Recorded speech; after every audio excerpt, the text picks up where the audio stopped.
বিসমিল্লাহির রহমানির রহিম। আসসালামু আলাইকুম এভরিওয়ান। আজকে খুব মজার একটা রেসিপি করবো, সেটা হলো বড় মাছের মাথা আর পাঁচমিশালি পুরা মাছ। সো চলেন কি কি লাগবে এটা দেখাই। এখানে আছে পেঁয়াজ লাগবে, এখানে আছে হলো রসুন বাটা লাগবে, আর টমেটো লাগবে, কাঁচামরিচ লাগবে, ধনিয়া পাতা লাগবে, এখানে আছে হলো লবণ লাগবে, তেল লাগবে, এখানে আছে হলুদের গুঁড়া আর মরিচের গুঁড়া লাগবে।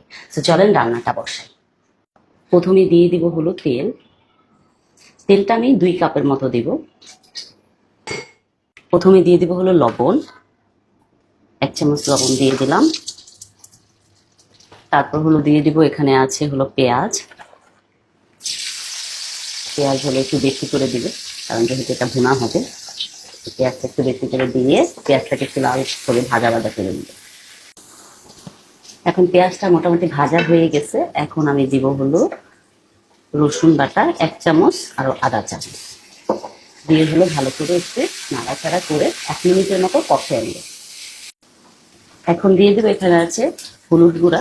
তো হলুদ গুঁড়া আমি দিব ফার্স্টে 1 চামচ, আরো হলো আধা চামচের মতো। তো হলো সাথেই আমি মরিচের গুঁড়ো দিয়ে দেবো 1 চামচ। দিয়ে ভালো করে একটু নাড়াচাড়া করে নেব।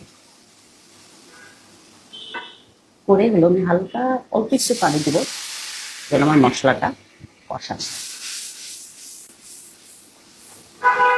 তারপর আমি দিব, এখানে আছে টমেটোটা দিয়ে দিব। এখানে একটা টমেটো কাটা আছে, পুরো একটা টমেটো আমি দিয়ে দিব। এখন দিব হলো এই বড় মাছের মাথাটা, সাথে যে মাছগুলো আছে ছোট মাছগুলো আমি ভেজে দিয়ে দিই। দিয়ে হলো আমি একটু মাছটাকে নাড়াচাড়া করে নেবো মশলার সাথে। কিছুক্ষণ মশলার সাথে এটা কুক হয়।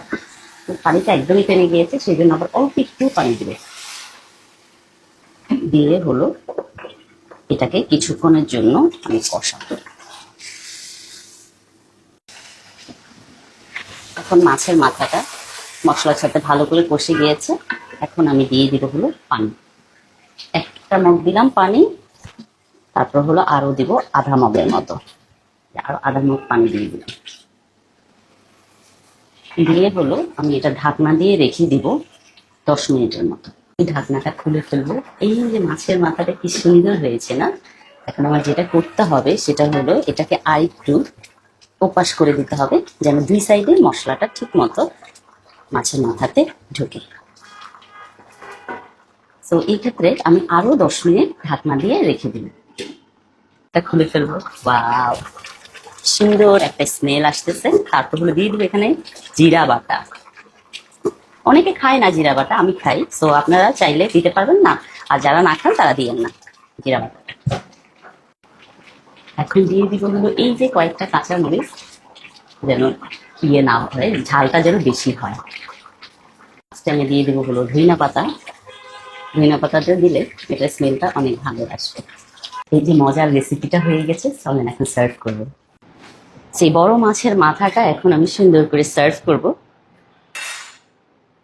আমি এটা চামচ দিয়ে না উঠে ভাবে সুন্দর করে সার্ভ করে দিলাম। আপনারা চাইলেই মজার রান্নাটা করে ফেলতে পারবেন। Thank you so much for watching my video. Bye bye, আল্লাহ হাফেজ।